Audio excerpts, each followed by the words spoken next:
समन्ता चक्रवालेषु अत्रा गच्छन्तु देवता सद्धम्मं मुनिराजस्स सुनन्तु सग्ग मोक्खदं धम्मස්සවන කාලෝ අයං බදන්තා ධම්මස්සවන කාලෝ අයං බදන්තා ධම්මස්සවන කාලෝ අයං බදන්තා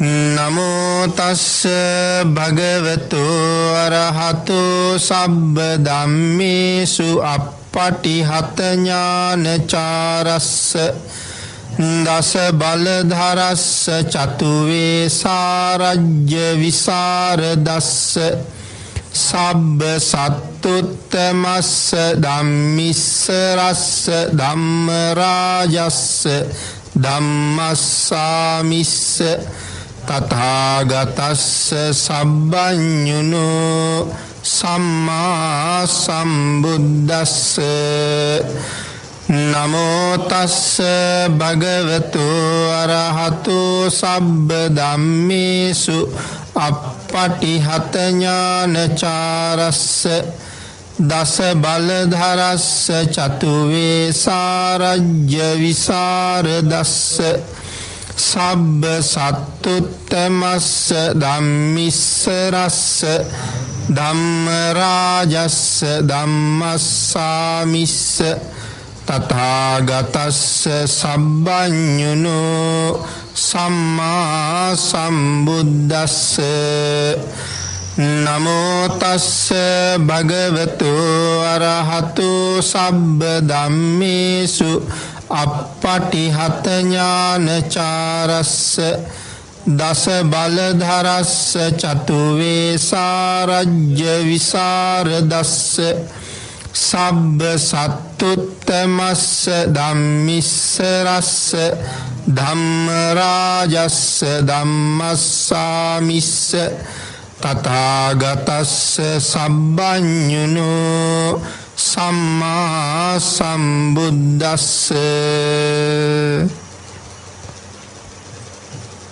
අති ගෞරවනීය මහා සංඝරත්නයන් අවසරයි මේ අවස්ථාවට සහභාගී වන පින්වත් සිල්මෑණියන් වහන්සේ ඒ වගේම ධම්ම නදී තිත්ත උතුම් වූ ධර්මදේශනා මාලාවේ ප්‍රධාන සංවිධායක දේශප්‍රිය මැතිතුමා ඒ වගේම අද ධර්මදේශනාවේ දායකත්වයේ දරන සත්පුරුෂ දායක පින්වත් පිරිස ප්‍රධානව ධර්ම ශ්‍රවණයට සූදානම් වෙන කාරුණික ගුණගරුක බෞද්ධ පින්නතුනි බොහෝම ශ්‍රද්ධාවෙන් යුක්තව අදත් මේ සූදානම් වෙන්නේ ලෞතර බුදුරජාණන් වහන්සේ විසින් දේශනා කොට වදාළ පරම ගම්බීර වූ ශ්‍රී සද්ධර්ම රත්නයෙන් අබමල් රේණුවකටත් වඩා අඩු බොහෝම පුංචි කොටසක් දේශනා කරවගෙන ධර්ම ගෞරවය පෙරදරි කරගෙන දේශනාගත ධර්මය ශ්‍රවණය කරන්න. මනාව ධර්ම ශ්‍රවණය කරලා ලැබෙන අවවාද අනුශාසනා තම තමන්ගේ ජීවිතවලට එකතු කරගෙන වඩාත් නිවැරදි මෙලව ජීවිතයක් සකස් කරගන්න. නිවැරදි වුණ මෙලව ජීවිතයක් තුලින් සුගතිගාමී වූ පරලොව ආයති භවයකින් සැනසීමේ උතුම් පරමාර්ථය ඇතුවයි මේ ධර්ම ශ්‍රවණය කරන්න සූදානම් වෙන්නේ. පින්නතුනි අද ධම්ම නදී තිත්ත ධර්ම දේශනා මාලාවේ අපි මාතෘකාව හැටියට යොදාගත් සූත්‍ර දේශනාව මජ්ක්‍ධිම නිකායේ මූල පණ්ණාසකේ 3 වෙනි සූත්‍රය. ඒ තමයි ශාස්ත්‍රූන් වහන්සේගේ දායාදය. එහෙම නැත්නම් ධම්ම දායාද කියන සූත්‍ර දේශනාව. ඊ타ත්ම වටින දේශනාවක්. තරමක් ගැඹුරු සූත්‍ර දේශනාවක්. නමුත් මේ දේශනාව තුළින් අපිට ධර්ම දේශනා විශාල ප්‍රමාණයක් මේ වැඩසටහන තුළ සිදු කරන්න ලැබෙයි. ශක්ති ප්‍රමාණයෙන් ශ්‍රාවකයාට වැටහෙන විදිහට සරලව ගැඹුරු දහම් කරුණු ඉදිරිපත් කරන්න උත්සාහ දරනවා. මොකද අගට යනකොට සූත්‍රයේ තරම්ම ගැඹුරු ධර්ම කාරණාවන්ගෙන් පොහොසත්. අපේ බුදුරජාණන් වහන්සේ මේ සූත්‍රය දේශනා කොට වදාළේ සවැත් නුවර ජේතවනාරාම විහාරයේ වැඩ වාසය කරන කාලේ. බුදුරජාණන් වහන්සේ එදා භික්ෂූන් වහන්සේලාට ආමන්ත්‍රණය කළා භික්ඛවෝ කියලා. භික්ෂූන් වහන්සේලා බුදුරජාණන් වහන්සේට පිළිවදන් දුන්නා බදන්තේති කියලා. ප්‍රතිපදාව මනාව දන්නවා. බුදුරජාණන් වහන්සේ ඉන් පසුව මේ භික්ෂූන් වහන්සේලාට දේශනා කළා ධම්ම දායාදා මේ භික්කවේ භවත මා ආමිස දායාදා. මහණෙනි මම විසින් අවබෝධ කරගෙන ඔබලාගේ හිතසුව පිණිස දේශනා කොට වදාළ මේ ධර්මයට දායාද වෙන්න. මහණෙනි ඒ ධර්මයට දායාද වීම තුලින් උපන් ආමිසයට කවදාවත් දායාද නොවෙන්න. ධර්මයට දායාද වීම තමයි භාග්‍යතුන් වහන්සේ මේ අවධාරණය කරන්නේ. පින්නතුනි බුදුරජාණන් වහන්සේ සඳහන් කරනවා අත්තිමේ තුම්හේසු අනුකම්පා. මහණෙනි එහෙම සඳහන් කරන්නේ මට ඔබලා ගැන ලොකු අනුකම්පාවක් තියෙනවා. කෙසේනම් මගේ ශ්‍රාවකයෝ ධර්මයට දායාද වන්නාහුද ආමිසයට දායාද නොවන්නාහුද. පින්නතුනි මේ සූත්‍රය දේශනා කිරීමේ විශේෂ හේතුවක් තියෙනවා.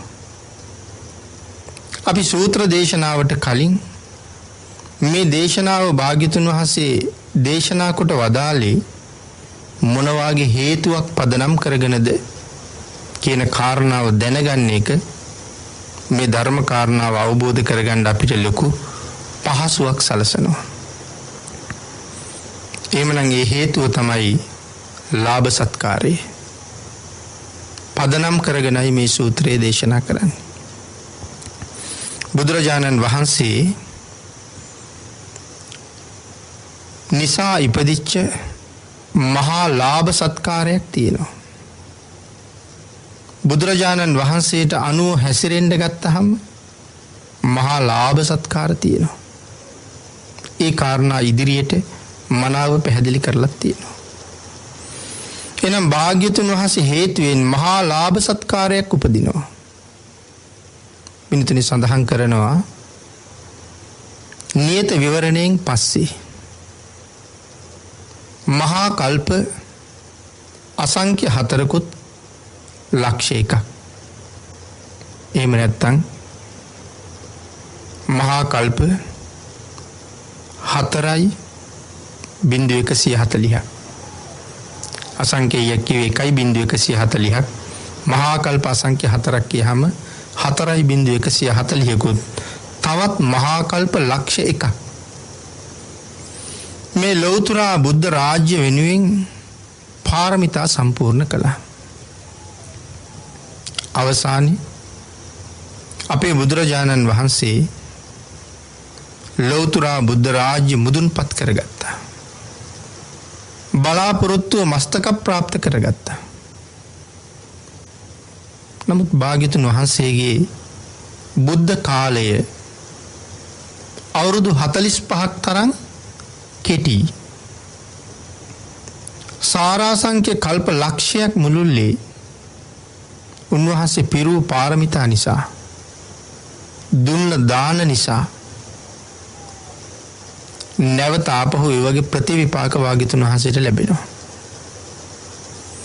නමුත් ඒ විපාකය දෙන්න දීර්ඝ බුද්ධ කාලයක් නැහැ. අන්න ඒ නිසා සඳහන් කළා මහා මේඝවලා දෙකක් එකට එකතු වෙලා අහස වහගත්තාම කොහොම වතුර වැක්කිරෙනවද?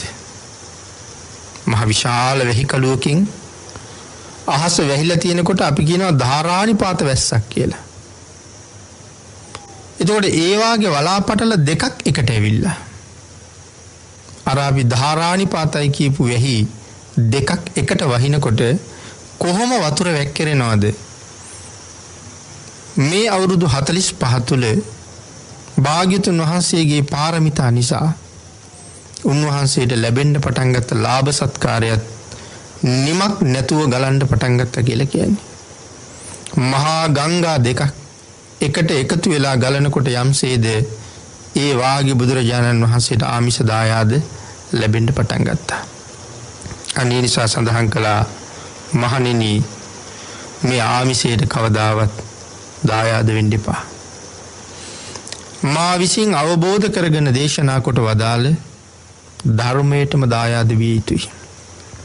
පින්නතුනි මේ කාරණාව පැහැදිලි කරනකොට බුදුරජාණන් වහන්සේ සඳහන් කළා මේ ලාභ සත්කාර මහ ගම් වතුරක් වගේ ගලනවා කියලා. භාග්‍යතුන් වහන්සේට එහෙම ලැබුණා. ආහාර දන් දුන්නා. පාන වර්ග දන් දුන්නා. වස්ත්‍ර දන් දුන්නා. සුවඳ වර්ග දන් දුන්නා. මාලා ආලේපන දන් දුන්නා. යානා දන් දුන්නා. මේ ආදි වශයෙන් දස දාන වස්තුවේ අහවල් දෙයින් අඩුවක් වුණා කියලා කාරණාවක් ඔය පාරමිතා කාලය තුල තිබුණේ නැහැ. ආන් එහෙම දානීය සම්පූර්ණ කරපු නිසායි මේ විදිහට භාග්‍යතුන් වහන්සේට ආමිෂය ලැබෙන්නේ.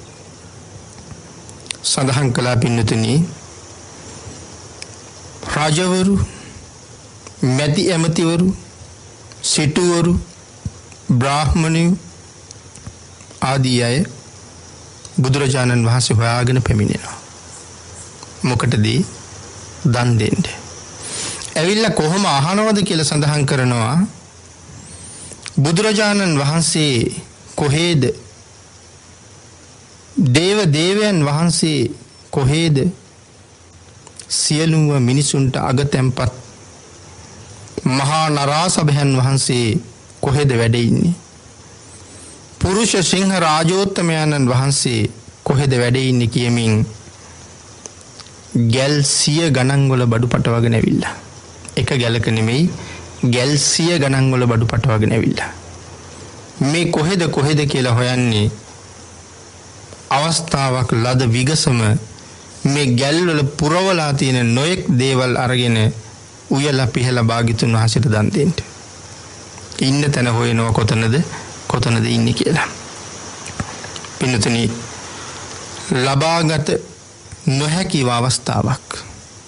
ඒ දන් දෙන්න ලෑස්ති වෙලා ඉන්නවා දෙන්න අවස්ථාවක් නැහැ.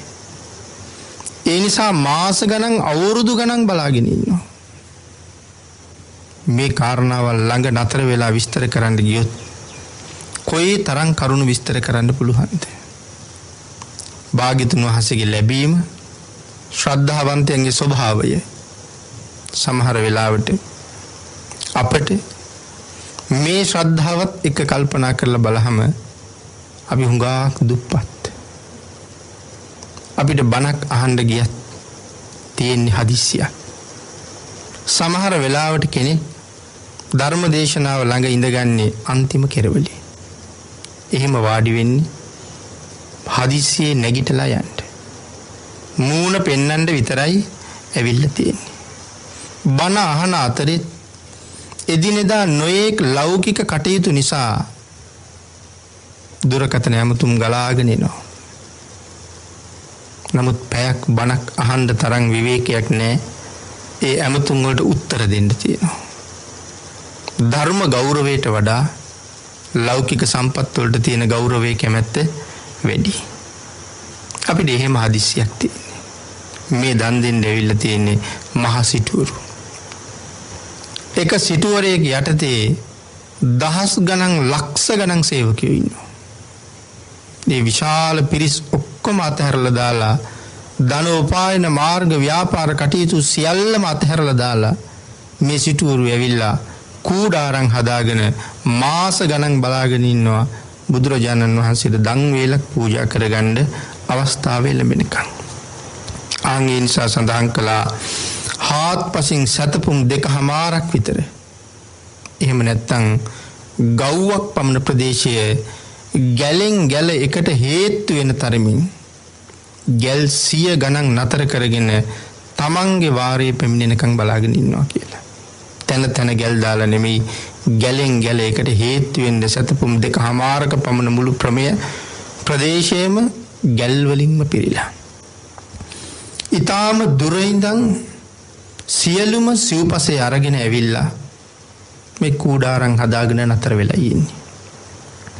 බුදුරජාණන් වහන්සේ යම් නගරයක ඉඳලා තවත් නගරයකට වැඩම කරනවා නම් මේ සියලුම ගැල් බැඳගෙන සියලු දෙනාම බුදුරජාණන් වහන්සේගේ පස්සෙන් ගමන් ආරම්භ කරනවා.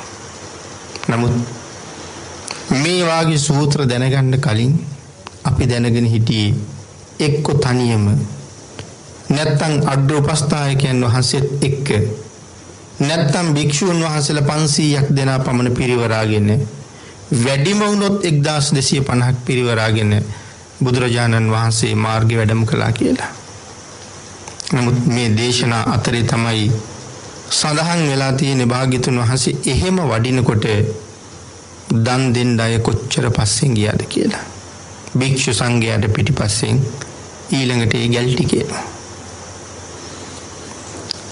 පින්නතුනි මෙතන විශේෂයෙන් සඳහන් කරනවා විනය පිටකයේ තියෙන අන්ධක වින්ද බ්‍රාහ්මණයාගේ දාණය මේ කරුණ පැහැදිලි වීම සඳහා දේශනා කරන්න කියලා.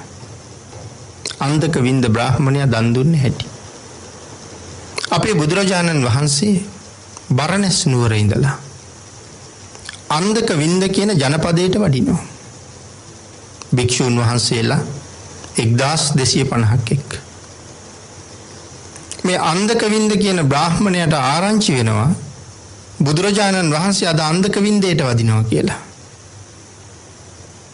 100 ගණන් ගැල්වල සිව්පසේ පුරව ගන්නවා. මේ බ්‍රාහ්මණයත් ඇවිල්ලා අර ගැල් තියෙන තැන්වල ගැල් පොලිමේ නතර වෙලා ඉන්නවා.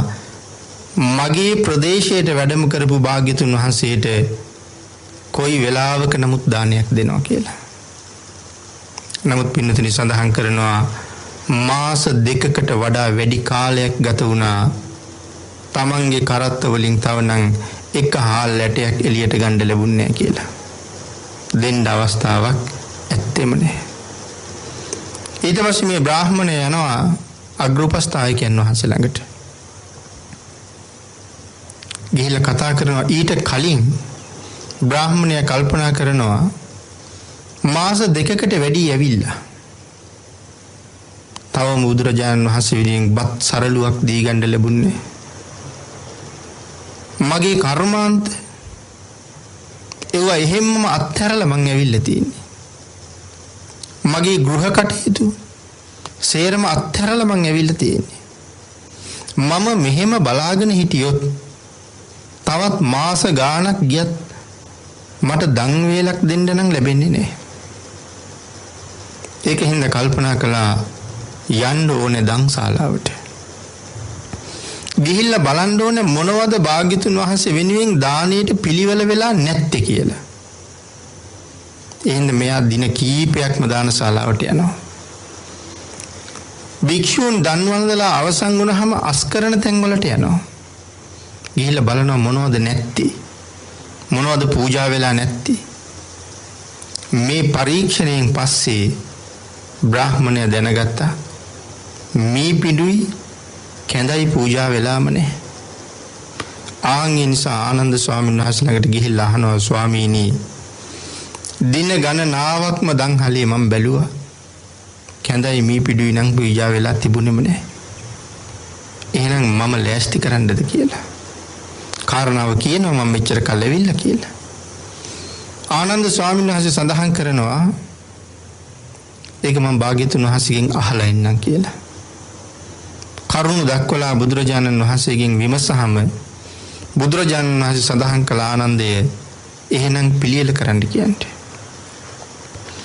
ඊටාම ප්‍රණීත ආකාරයේ කැඳ දානයක් පිළියෙල කළා. 1250ටම සෑහෙන්න මේ පිටු පිළියෙල කළා. පවෝදා බුදුරජාණන් වහන්සේ ළඟට ගිහිල්ලා මේ කැඳ පූජා කළා. බ්‍රාහ්මණයාගේ බලාපොරොත්තු මුදුන්පත් කරමින් බ්‍රාහ්මණයාගේ හිතේ සතුට තව වඩා වර්ධනය කරමින් බුදුරජාණන් වහන්සේ අන්දක වින්ද බ්‍රාහ්මණයාගේ කැඳ දානේ පිළිගත්තා. බුදුරජාණන් වහන්සේ බ්‍රාහ්මණයට සඳහන් කළා බ්‍රාහ්මණය භික්ෂු මහ සංඝයාටත් පිළිගන්වන්න කියලා. බොහෝම සතුටින් 1250ක් පමණ දෙනාට මේ බ්‍රාහ්මණයා කැඳ පූජා කළා. නමුත් පින්නතුනි මෙතෙක් භික්ෂුන් වහන්සේලාට මේ ආහාරය ලැබිලා තිබුණේ නැද්ද? භික්ෂුන් වහන්සේලා කවුරුවත් බ්‍රාහ්මණයාගේ දානෙ පිළිගත්තේ නැහැ. ඊට පස්සේ බුදුරජාණන් වහන්සේ ඒ කාරණාව දැනගෙන භික්ෂුන් වහන්සේලාට සඳහන් කළා මහණෙනි පිළිගන්න මහණෙනි වළඳන්න කියලා. භාග්‍යතුන් වහන්සේගෙන් අවසර ලැබුණට පස්සේ සියලු දෙනා වහන්සේම කැඳ පිළිගත්තා. සියලු දෙනා වහන්සේම කැඳ වැළඳුවා. මේ කාරණාවෙන් බ්‍රාහ්මණයට ඇති වුණේ පුදුමාකාර සතුටක්. මේ තරම් කාලයක් බලාගෙන ඉඳලා නොලැබෙන දුර්ලභ දානයක් පූජා කරන්න මට අවස්ථාව ලැබුණා කියලා බ්‍රාහ්මණයා බොහොම සතුටටපත් වුණා. භික්ෂුන් වහන්සේලාට කැඳ පූජා කරලා අවසානයේ ඒ සියලුම දේවල් අස්පස් කරලා අන්දක වින්ද බ්‍රාහ්මණයා බුදුරජාණන් වහන්සේ ළඟට ඇවිල්ලා වාඩි වුණා. වාඩි වුණාට පස්සේ බුදුරජාණන් වහන්සේ මේ බ්‍රාහ්මණයට කතා කළා. සඳහන් කරනවා යෝ සංයතානං පරදත්ත භෝජිනං කාලේන සක්කච්ච දදාති යාගුම් දසස්ස ඨානානි අනුප්පවෙච්චති ආයුංච වන්නංච සුඛං බලංච යමෙක් කාය සංගමයෙන් යුක්තව අනුන් විසින් දුන් දෙය වළඳන සුළු ප්‍රතිග්‍රාහකයන්ට සුදුසු කාලෙහි සකස් කොට කැඳ දන් දේද හෙතෙම කරුණු 10ක් දුන්නේ වෙයි. ආයුෂයේද වර්ණයේද සැපයේද බලයේද ඔහු දුන්නේ වෙයි. මෙතන සඳහන් කරනවා යමෙක් කාය සංයමාදියෙන් යුක්තව ඒ සඳහන් කරන්නේ ප්‍රතිග්‍රාහකයන් වහන්සේලා පිළිබඳව. කාය සංයමාදිය කියලා කියහම කය වචනය සිත තිදොර සංවර කරගත්ත අනුන් විසින් දුන් දෙය වළඳන සුළු වූ ප්‍රතිග්‍රාහකයන්ට තමන් හම්බ කරගෙන වළඳන්නේ නැහැ. අනුන් විසින් දුන්න දෙයක් වළඳන ප්‍රතිග්‍රාහකයන් වහන්සේලාට සුදුසු කාලයේ සකස් කොට කැඳ පූජාවක් කරයිද? ආන් එයින් ආනිසංස 10ක් ලැබෙනවා කියලා. පටිභාන මස්ස උපජායතේ තතු කුද්දං පිපාසංච ව්‍යාපනේති වාතං සෝදේති වත්තිං පරිණාමේති බුත්තං බේසජ්ජ මේතං සුගතේන වන්නිතං. බුදුරජාණන් වහන්සේ මේ දානය පිළිබඳව විශේෂ වර්ණනාවක් කළා බ්‍රාහ්මණය ඔබ විසින් සුවිශේෂී වූ ආනිසංස 10ක් ලබනවා කියලා. ඒ නිසා සඳහන් කළා එය වළඳන්නට එයින් නුවණ උපදී. කැඳ වළඳන කෙනාට නුවණ ඇති වෙනවා කියලා සඳහන් කළා. ඊළඟට සඳහන් කළා තස්මාහි යාගුන් අලමේව ධාතුන් නිච්ඡං මනුස්සේන සුඛත්තිකේන දිබ්බානිවා පත්තයතා සුඛානි මනුස්ස සෝභග්‍ය තමිච්ඡතාවාති මනුස්ස සෝභග්‍ය තමිච්ඡතාවාති එබැවින් සැප කැමැති වූ දිව්‍ය සම්පත්තෝ පතන්නා වූ මනුෂ්‍ය සම්පත්තෝ කැමැති වන්නා වූ පින්වතා විසින් නිති කැඳ දන් දෙනවා කියලා සඳහන් කළා. එතකොට කැඳ දානේ ආනිසංස කීයක් තියෙනවා කියලා දේශනා කළාද? 10ක්. එහෙනම් භාග්‍යතුන් වහන්සේ එදායි දේශනා කළේ ඔබේ දානේ මේ තරම් ආනිසංස තියෙනවා කියලා. මොනවද ලැබෙන ආනිසංස? විශේෂයෙන් සඳහන් කළා ආයුෂය ලැබෙනවා, වර්ණය ලැබෙනවා, සැපය ලැබෙනවා, බලය ලැබෙනවා. ඊට අමතරව සඳහන් කළා ඒ කැඳ වළඳන්නාට එයින් නුවණ උපදිනවා. එම කැඳ නිසා බඩගින්නද පිපාසයද දුරු වෙනවා. ශරීරගත වාතයද දුරු වෙනවා. වස්තිය පිරිසිදු වෙනවා කියලා කිව්වේ මල පහ කිරීම ආදී කටයුතු බොහොම පහසුවෙන් සිදු කරන්න අවස්ථාව උදා වෙනවා. තමන් වළඳලා තියෙන ආහාරය දිරවනවා. කලින් වළඳපු ආහාර සියල්ලම අපි වළඳහම දිරවන්නේ නැහැ. නමුත් මේ කැඳ වැළඳීම තුළින් නොපැස වූ නොදිර වූ ආහාර පවා දිරවනවා කියලා සඳහන් කළා. බුදුරජාණන් වහන්සේ විසින් මේ විදිහට මේ කැඳ දානීය ආනිසංසය විශේෂයෙන් වර්ණනා කළා. එතකොට පින්නතුනි මේ අන්ධක වින්දක බ්‍රාහ්මණයාගේ දන් දීමේ කතාව බොහොම කෙටියෙන් තමයි මේ සඳහන් කළේ. නමුත් කැඳ ටිකක් පූජා කරගන්න මාස 2කට වඩා වැඩි කාලයක් බලාගෙන හිටියා. ඊළඟට සඳහන් කරනවා බෙල්ලට්ට කච්චායන බ්‍රාහ්මණයාගේ කාරණාවත් මෙතෙන්ට හරි වටිනවා. දැන් බුදුරජාණන් වහන්සේ අන්ධක වින්දේ ඉඳලා ආපහු වඩිනවා. බෙල්ලට්ට කච්චායන කියන බ්‍රාහ්මණයා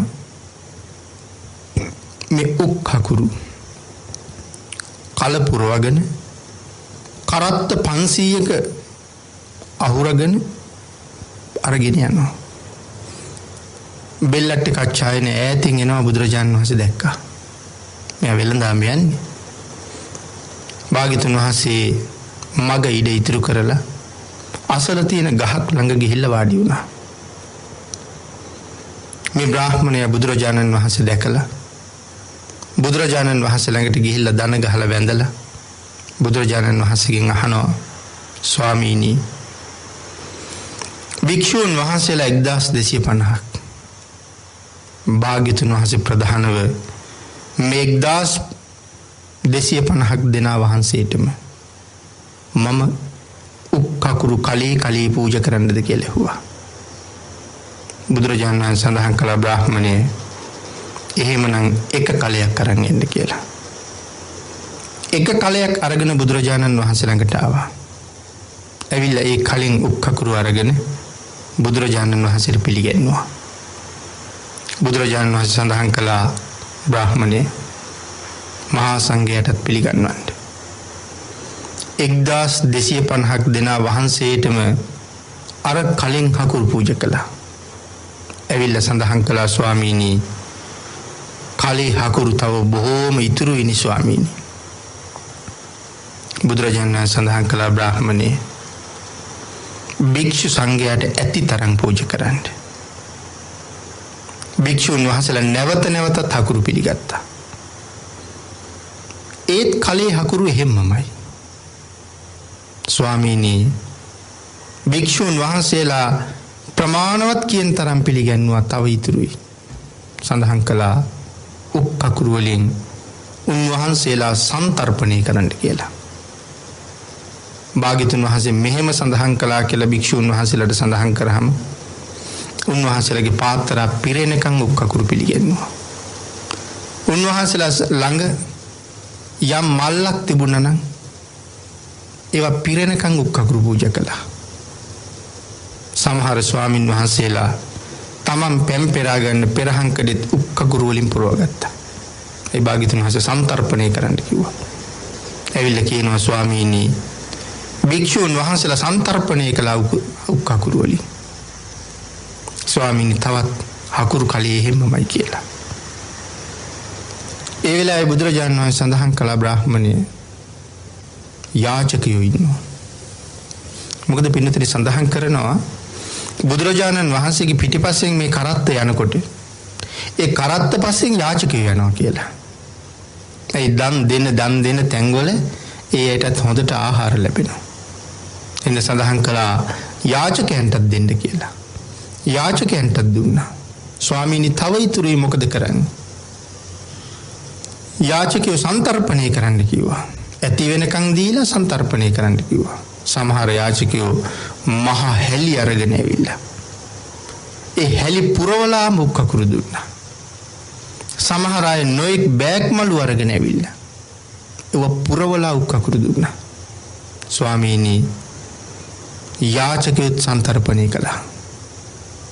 තවත් උක්කකුරු බොහොමයක් ඉතුරුයි ස්වාමීනි. බ්‍රාහ්මණේ භික්ෂු මහ සංඝයාට පූජා කරපු මේ සිව්පසේ නැත්නම් මේ හකුරු පූජාව මේක වළඳන්න වෙන සුදුස්සෙක් නෑ.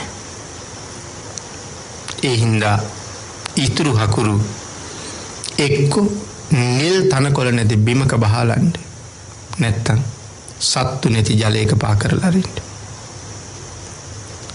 මේ බ්‍රාහ්මණයා ඉතුරු හකුරු ඔක්කොම පානීන් අඩු ජලයට දැම්මා.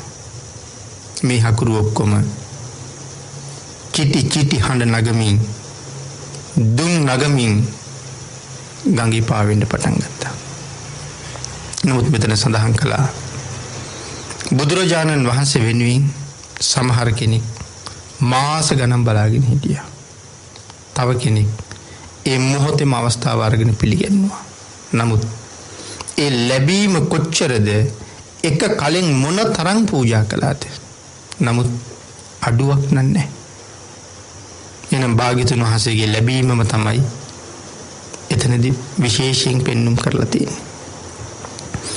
ඊළඟට පින්නතුනි මේ ආකාරයෙන් බුදුරජාණන් වහන්සේගේ භික්ෂු මහ සංඝයාගේ ලාභය දැන් උක්කකුරු පූජාවෙත් පෙන්눔 කරන්නේ භාග්‍යතුන් වහන්සේගේ සහ භික්ෂු මහ සංඝයාගේ ලැබීමේ තරම. එහෙනම් මෙන්න මේ බුදුරජාණන් වහන්සේටත් භික්ෂූන් වහන්සේලාටත් මේ තරම්ම ලාභ උපදිනවා. ඒ නිසා සඳහන් කළා දීඝනිකායේ මේ ලාභ ඉපදීම පිළිබඳව තව කාරණාවක්. බුදුරජාණන් වහන්සේ සත්කාර කරන ලද්දේත් ගරුකාර කරන ලද්දේත් මානිත කරන ලද්දේත් පූජිත කරන ලද්දේත් අපචිත කරන ලද්දේත් ඔවුන් බොහෝ වූ සිව්පසයට ලාභී වෙනවා කියලා. දැන් ඉස්සෙල්ලා සඳහන් කළේ බුදුරජාණන් වහන්සේ නිසාත් භික්ෂු මහා සංඝයා නිසාත් සීමාවක් නැති තරම් ලාභ උපදිනවා. මහා පරිනිර්වාණ සූත්‍රයේ දැන් දීඝනිකායේ විශේෂයෙන් සඳහන් කරන්නේ සත්කාර කරන ලද්දේ කාටද? බුදුරජාණන් වහන්සේට. බුදුරජාණන් වහන්සේට යමෙක් සත්කාර කරනවද? මෙතන සඳහන් කරනවා මොකක්ද මේ සත්කාර කරන ලද්දේ කියලා. පින්නතුනි සත්කාර කරන ලද්දේ කියලා සඳහන් කරාම නොසලකිල්ලෙන් නෙමේ ඊ타ත්ම හොඳින් සකසලා පූජා කිරීමයි කියලා සඳහන් කරනවා. සත්කාර කරන ලද්දේ සකසලා පූජා කිරීමයි. හැබැයි මේ ශාසනයේ මේ සැකසීම කියන කාරණාව අපිට කතා කළාට සමහර වෙලාවට ඉවරයක් නැති කාරණාවක්. ශ්‍රද්ධාව තමයි එතෙන්ට බලපාන්නේ. සැකසීම පිළියෙල කිරීම පිළිගැන්වීම. එදා වගේම තමයි අද බුදුරජාණන් වහන්සේට යමෙක් මනාව සකසලා කරනවා නම් පූජාවක් එහෙම පූජා කරන අයට දෙවි බඹුන්ගේ විශේෂ වරප්‍රසාදයක් ලැබෙනවා. දෙවි බඹුන්ගෙන් විශේෂ ආරක්ෂාවක් ලැබෙනවා. ජනතාවගෙන් මහා ගෞරවයක් ලැබෙනවා. මනුලොව විතරක් නෙමෙයි දෙව්ලොව බඹලොව සිසාරා පවා මහ විශාල කීර්ති ഘോഷාවක් පැතිරෙනවා. සමහර වෙලාවට යම් දවසක මෙලවින් සමු අරගෙන දෙව්ලොව ගිහිල්ලා ඉපදුනත් ඊටාම ලස්සන රූප සම්පත්තියක් සහිතව උපදිනවා. අන්‍ය දෙවියන් අභිභවනය කළ දිව්‍යමය සම්පත් වලින් පෝසත් වෙනවා. එහෙම අවස්ථා තවත් නොඑක් තැන්වල අපි අහලා තියෙනවා. මහ දෙවිවරු සක්‍ර දේවේන්ද්‍රයන් වහන්සේ වගේ සමහර දෙවියෙකුගෙන් දිව්‍යාංගනාවකගෙන් අහනවා මේ තරම් සම්පත් සහිතව දෙව්ලොව පහළ වුණේ මනුලව කොයි වාගේ කොහොම පින්කම් කරලාද කියලා. ඉන්සා දෙවියන් අතර පවා ඔවුන්ගේ කීර්තිය පැතිරෙනවා. මනුලවත් දෙව්ලොවත් ඔවුන්ට ඕන තරම් ලාභ සත්කාර ලැබෙන්න පටන් ගන්නවා. එයි බුදුරජාණන් වහන්සේට සත්කාර කරන නිසා. එනම් මනාව සකසනවා කියලා සඳහන් කළා. පිනතනේ සැකසීම භාග්‍යතුන් වහන්සේට බුද්ධ පූජාව පැවැත්වීම කොහොමද සිදු කළ යුත්තේ?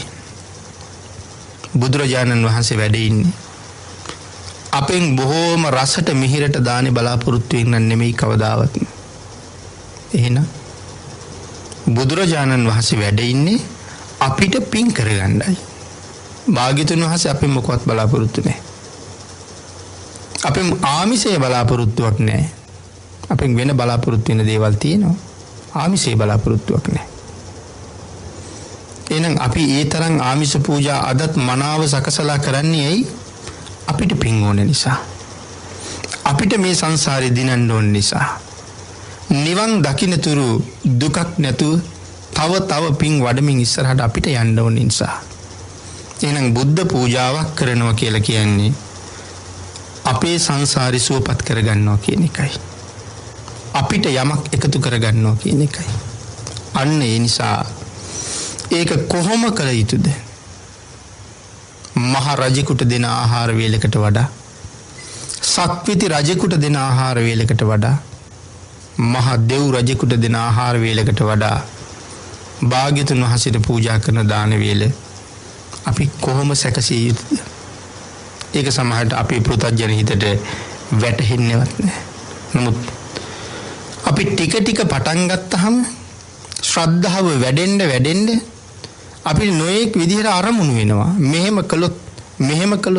මෙහෙම කළොත් හොඳයි නේද කියලා. හැබැයි මේ හැම දෙයක්ම සසර පුරාම අපිට විපාක දෙනවා. සමහර වෙලාවට උදාහරණයක් මෙහෙම සඳහන් කළොත් මේ බණ අහන සමහර අය මේ කරුණ ගැන දැන් හුඟක් දන්නවා. ආහාර පාත්‍රය කොහොම සැකසිය යුතුද?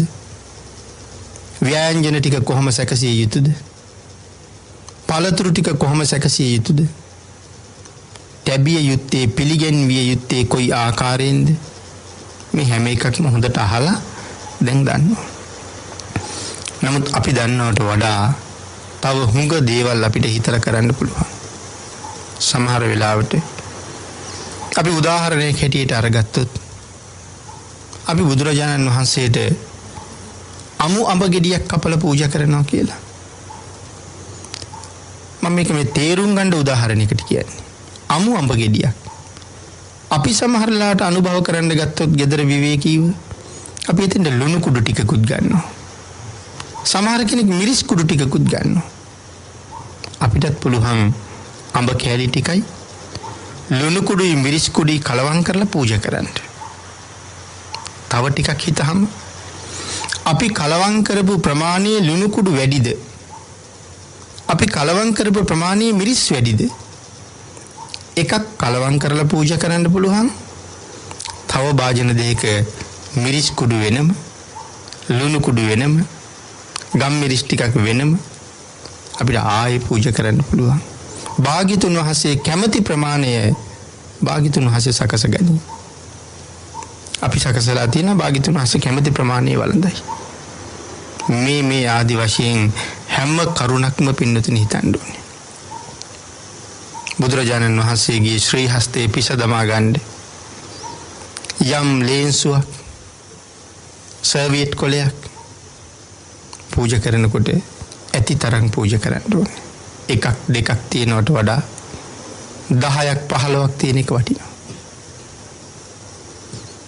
මේ ආදි වශයෙන් තව සලකන්න පුළුවන්. ඊට පස්සේ අපිට තව දත් මදින බුරුසුවක්, එහෙම නැත්නම් අර දත් සුද්ධ කරන්න පාවිච්චි කරන කූරා. මොකද භික්ෂුන් වහන්සේලාත් දානේ වළඳලා ඉවර වෙලා දත් සුද්ධ කරනවා. දත් අතර රැඳිලා තිබිච්ච කැබැල්ලක් නමුත් විකාලයේ ගිලුණුත් ශික්ෂාපදේ පළුදු වෙන නිසා භාග්‍යතුන් වහන්සේගේ ශ්‍රී මුඛ ධාතුවේ දන්ත ධාතුන් අතර අල්ප මාත්‍ර විවරයක් නැහැ අපේ වගේ. ඒ නිසා ශ්‍රී මුඛ ධාතුවේ කිසිම ආහාර කැබැල්ලක් නතර වෙන්නේ නැහැ. නමුත් පූජා කරන එක අපට පින් සිද්ධ වෙනවා. මේ ආදී වශයෙන් හිතා පූජා කරන්න ඕනේ. ව්‍යංජන ටික බුදුරජාණන් වහන්සේ ළඟ පිළිගන්වනකොට වම් අත පැත්තේම පිළිගන්වන එක වටිනවා. මොකද දෙවනි වතාවක් බෙදා ගන්න වුණොත් දකුණු පැත්තේ තිබුණොත් වම් අත ඒ පැත්තට හරවලා බෙදා ගන්න ගියාම අපහසු නිසා. ශ්‍රද්ධාව නැති කෙනෙක් මේ කරුණු හරියට විවේචනය කරන්නත් පුළුවන්. ඔහොම පූජා කරන්න ඕනේද? හැඳිත් ඕනේද? ගෑරුප්පුත් ඕනේද? ආන්න පුළුවන්. බුදුරජාණන් වහන්සේ බෙදාගෙනත් වළඳලා තියෙනවද කාගෙන්වත්? ප්‍රශ්න කරන්න පුළුවන්. එහෙම ප්‍රශ්න කළොත් උත්තර දෙන්නත් පුළුවන්. ඔව් බෙදාගෙනත් වළඳලා තියෙනවා. හැබැයි හැමෝගෙම නෙමෙයි මහා ශ්‍රද්ධාවන්තයන්ගෙන් කියලා. උදාහරණයක් අපිට පෙන්වන්න පුළුවන් කොතනද? ගටිකාරතුමා කාශ්‍යප භාග්‍යතුන් වහන්සේ ගටිකාර කුම්භකාර කියන මේ අනාගාමී ආර්ය ශ්‍රාවකයාගේ ගෙදරට වැඩපු වෙලාවේ අම්මයි තාත්තයි අන්දයි සඳහන් කරනවා ස්වාමීනි පුතා ආහාර පිළියෙල කරලා තියලායි ගිහිල්ලා තියෙන්නේ. අපිටත් පුතාටත් අනුකම්පා කරනසේක්වා භාග්‍යතුන් වහන්සේ දාන බෙදාගෙන වළඳනසේක්වා. ඒ පිළිගන්වන්න බෑස් පෙන්නේ. බුදුරජාණන් වහන්සේ ගිනිහල්ගෙට වැඩම කරලා භාජන කට ඇරලා භාග්‍යතුන් වහන්සේ විසින් දාන බෙදාගෙන වළඳනවා. එන මහා ශ්‍රද්ධාවන්තයන්ට භාග්‍යතුන් වහන්සේගෙන් එහෙම අවස්ථා ලැබිලා තියෙනවා. අන්න ඒ නිසා අපේ ශ්‍රද්ධාව බොහොම බාල බව ඇත්ත. නමුත් අපිටත් බුදුරජාණන් වහන්සේගේ අනුකම්පාවේ අඩුවක් කවදාවත් නැහැ. මේ විදිහට මේ සැකසීම හිත හිතා සකස් කරන්න පිළියෙල කරන්න පිළිගන්වන්න පුළුවන්. ඒකේ සීමාවක් දක්වලා ඉවර කරන්න පුළුවන් කමක් නැහැ. මෙච්චර ප්‍රමාණයක් පිළිගන්වුවම ඇති කියලා කතාවක් නැහැ. හැබැයි මේ කොච්චර පිළිගන්නුවත් මදි කියන චේතනාව තියෙන්නේ අපි ළඟ. නැත්තම් භාග්‍යතුන් වහන්සේ අපි කෝව පිළිගන්නුවත් මොන දේ නමුත් අපෙන් බාර ගන්නවා. නමුත් මට සංසාරයට හම්බ කිරීමයි මං ඒ තුලින් සිද්ධ කරගෙන තියෙන්නේ. එහෙනම් මෙතන පින්නතුනි සත්කාර කරන ලද්දේ මනවින් සකසලා බුදුරජාණන් වහන්සේට පූජා කරනවට තමයි මේ සත්කාර කරනවා කියලා කියන්නේ. හොඳින් සකසලා පූජා කරනවා. ඒ පිළිබඳව තව කරුණු අපිට ඕන තරම් සාකච්ඡා කර හැකියි. සමහර වෙලාවට සමහර කෙනෙක් මනවින් සැකසීමක් පිළියෙල කිරීමක් නැහැ. කෙනෙක් බිම වාඩි වෙලා ඉන්නවා. ආහාර පාන ටික ගෙනල්ලා මේසයක් උඩින් තියලා යනවා. බිම ඉඳගෙනම ගන්න ගියොත් ඒ භාජනවල තියෙන ප්‍රමාණය කොච්චරද කියලා දන්නේ නැහැ. සමහර වෙලාවට ගන්නකොට ඇඟේ ඉඳලා හැලෙන්නත් පුළුවන්. එහෙම නැත්තම් ආපහු නැගිටලා අරගෙන වාඩි වෙනකොට යම් අපහසුතාවයකට පත් වෙන්නත් පුළුවන්. ඒ සියල්ලම මගහරවලා ළඟට අතට අත්පසකට පිළිගන්නවා නම් අරට වඩා බොහොම හොඳයි. සමහර වෙලාවට උඩක වාඩි වෙලා ඉන්න කෙනෙකුට ගෙනල්ලා පාද මූලයේ තියෙනවා. පාද මූලයේ තියලා පූජා කරන දේවල් වෙනම තියෙනවා. පරිස්කාර වගේ දේවල් පාද මූලයේ තියලා පූජා කරනවා. නමුත් ආසනයක් පනවලා ආහාර ටික ගෙනල්ලා ආසනයේ වටේට තිබ්බොත් ලොකු අපහසුතාවයකට පත් වෙනවා. නමුත් සඳහන් කරනවා සමහර අය එහෙමත් පූජා කරනවා කියලා. ඒක මනාසක සීමක් නෙමෙයි. ඒක මනා පිළිගැන්වීමක් නෙමෙයි. පින්නතුනි මෙන්න මේ කාරණා අපි මනවින් කල්පනා කළ යුතුයි. මේ බුද්ධ පූජාව සකසනකොට මහා සංඝයාට දන් දෙනකොටත් එහෙමයි. සාමාන්‍යයෙන් අපේ ගෙදරක කෙනෙක් කෑම වේලකට ආපු වෙලාවක උත්සව අවස්ථාවක නමුත් අපිට පුළුවන් නම් ඒ අයටත් අපහසුවකින් තොරව සතුටින් අනුභව කරලා යන විදිහට ඒ කටයුතු සූදානම් කරන්න. මේ හැම දෙයක්ම අපිට සංසාර සැපය තමයි පහසුව තමයි සකසන්නේ. මොකද දන් දුන්න හැටියට තමයි අපිට ලැබෙන්නේ. බුද්ධ ප්‍රමුඛ මහා සංඝයායතන හරි විශේෂයි. ආන්ගේ නිසා මේ කරුණු දැනගන්න එක හරි වටිනවා. සැකසීම ගැන පිළිගැන්වීම ගැන තවත් බොහෝ කරුණු අපිට ඉදිරියට සාකච්ඡා කරන්න තියෙනවා. අදට ධර්ම දේශනාවට නියමිත කාලේ මෙතකින් නිමා වෙලා තියෙන නිසා ධම්ම දායාද සූත්‍ර දේශනාව ඇසුරේ සිදු කෙරෙන පළවෙනි දේශනාව අපි මේ විදිහට නිමා කරමු.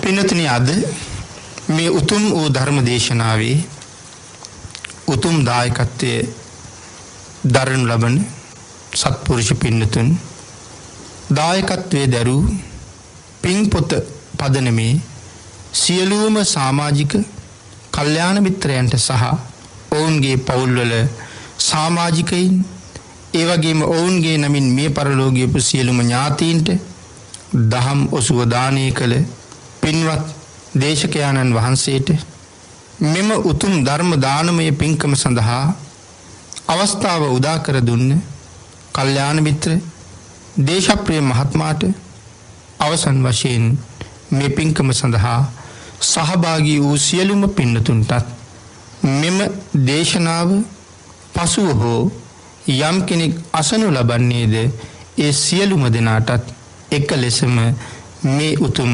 සද්ධර්ම දානමය කුසලය අනුමෝදන් කරමු.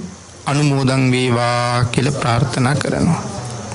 ඔබ සියලු දෙනා වෙනුවෙන්ම පින් අනුමෝදන් කළ පින් පොත පදනමේ සියලුම කල්යාණ මිත්‍රයන්ට දේශප්‍රිය මැතිතුමාට මේ කටයුතු සිද්ධ කරගන්න විශේෂයෙන් උදව් උපකාර කරන සියලුම දෙනාටමත් මේ උතුම් පුණ්‍ය ධර්මයන්ගේ අනන්ත අනුභවයෙන් ඊ타ම ඉක්මන් භවයක ඊ타මත්ම කෙටි කාලයකින් සැප සහිත ප්‍රතිපදාවකින් උතුම් චතුරාර්ය සත්‍ය ධර්මය අවබෝධ කර ගැනීම සඳහා මේ පුණ්‍ය ධර්මයන් හේතු වාසනා වේවා කියලා ප්‍රාර්ථනා කරමු. ආකාශට්ඨා ච බුම්මට්ඨා දේවා නාග මහිද්దికා පුඤ්ඤන්තං අනුමෝදිත්වා චිරං රක්ඛන්තු ලෝක ශාසනං දේවෝ වස්සතු කාලේන සස්ය සම්පatti හෝතු ච පීතෝ භවතු ලෝකෝ ච රාජා භවතු ධම්මිකෝ